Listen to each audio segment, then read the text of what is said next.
এখানেই শেষ না, আরও নতুন নতুন গল্প বাকি আছে। এটা তো দেখলেন একমাত্র বুবলির কেচ্ছা কালাপ। এখানে বুবলি ছিলেন, বারিশক ছিলেন, তার হদল কুতকুত বট্টা ছিল এবং গৌতম শাহ ছিল। ও দাঁড়াও, আর ওই যে উচ্চ মাধ্যমিক দেওয়া মডেলটা, যার সঙ্গে বুবলি এখন নতুন নতুন প্রেমের মানে বিজ্ঞাপন দিচ্ছে, তো সেইটা ছিল। তো এই 4-5 জন ছিল। এই 4-5 জনকে তো একদম ওখানকার জনগণ একদম মুখে জুতো পেটা কইরা দিছে। এতক্ষণ শুধু অপু বিশ্বাসের পেছনে ঘুরে বেড়াইতো না যে অপু বিশ্বাসে বুয়া বলছে, অপু বিশ্বাসে কদু বলছে, অপু বিশ্বাসের ফিতা কাটতে দেয় না, অনেক কিছু বলছে পরকীয়া রানীরা।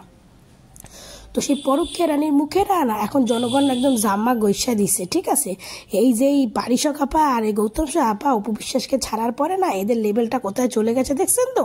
এখন লোকে মুখের উপর মানে এদের জামা ঘষে দিচ্ছে। মানে এরা এমন করছে যে এদের ওখানে কাজই করতে পারেনি, এরা তাড়াহুড়ো করে কোনো রকমে ওখানকার প্রোগ্রামটা শেষ করে এদেরকে বের করে দিয়েছে। মানে এদের মান সম্মান সব শেষ। এতদিন সবাই বুবলিকে নিয়ে গর্ব করতেন না সব পরকীয়া রানীরা, সে গর্ব একদম বেরিয়ে গেছে। তো দাঁড়ান, এখানেই শেষ না। এটা তো শুনলেন বুবলি আপার গল্প। এক পরকীয়া রানীর ভক্তের কথা শুনবেন। সে হচ্ছে পরকীয়া রানীর আসল ভক্ত, প্রকৃত পরকীয়া রানী। তার মুখের কথাটা একবার শোনেন, তারপরে একটু কথা কইবেন। প্রিয় চিত্রনায়িকা শবনম বুবলি ও বাংলাদেশের one and only top brand promoter Barisha Haque ও সেই সাথে বেস্ট কোরিওগ্রাফার আমাদের গৌতম শাহ দাদা, এই 3 জনকে কেন সবাই এত বেশি হিংসা করে সেটা আজকে নিজের চোখে দেখলাম, এবং কিভাবে পিছনে থেকে চক্রান্ত করে তাদের বিরুদ্ধে সেটাও কিন্তু নিজের কানে শুনলাম। সেটা হচ্ছে আজকে ছিল বসুন্ধরা সিটিতে এই বারিশা হক আপু, বুবলি আপু, গৌতম শাহ দাদার একটা ওপেনিং। আমি প্রায় 1 ঘন্টা আগে সেখানে পৌঁছাই এবং সেখানে কয়েকটা ছেলে খুব ঘুরঘুর করছিল এবং তারা নিজেদের মধ্যে ফিসফিসিয়ে কথা বলছিল যে শোন, যখন আমাদেরকে ঢুকতে দিবে না ওই একটা উসিলা দিয়ে সবাই ভুয়া ভুয়া বলে চিৎকার করবি ও সেই সাথে গ্যাঞ্জাম শুরু করে দিবি, যে কোনো ওয়েতে এই অনুষ্ঠানটা কিন্তু পণ্ড করতে হবে।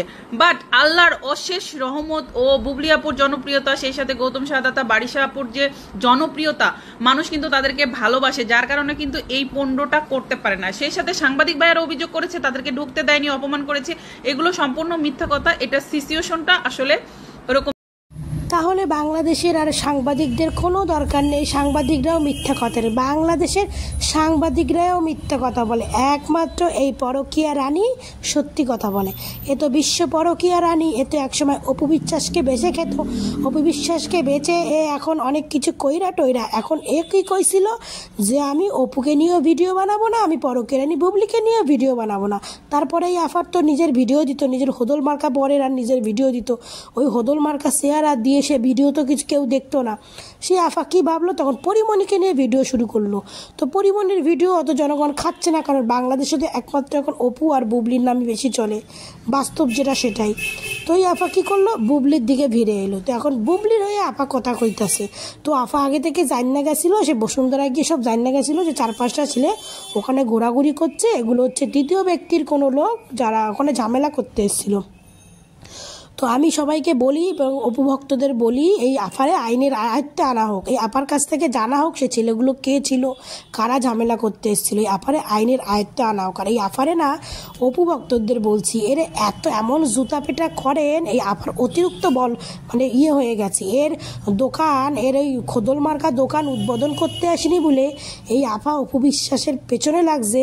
এখন অপু বিশ্বাসকে নিয়ে বলছিল কোনো ভিডিওই বানাবে না। তো অখাদ্য মার্কা মহিলা পরকীয়া রানী, যখন ভিডিও বানাবি না, তো অপু বিশ্বাসকে নিয়ে নেগেটিভ ভিডিও বানাস কেন? তোর মতো মহিলাকে জুতো পেটা করতে ইচ্ছা করে।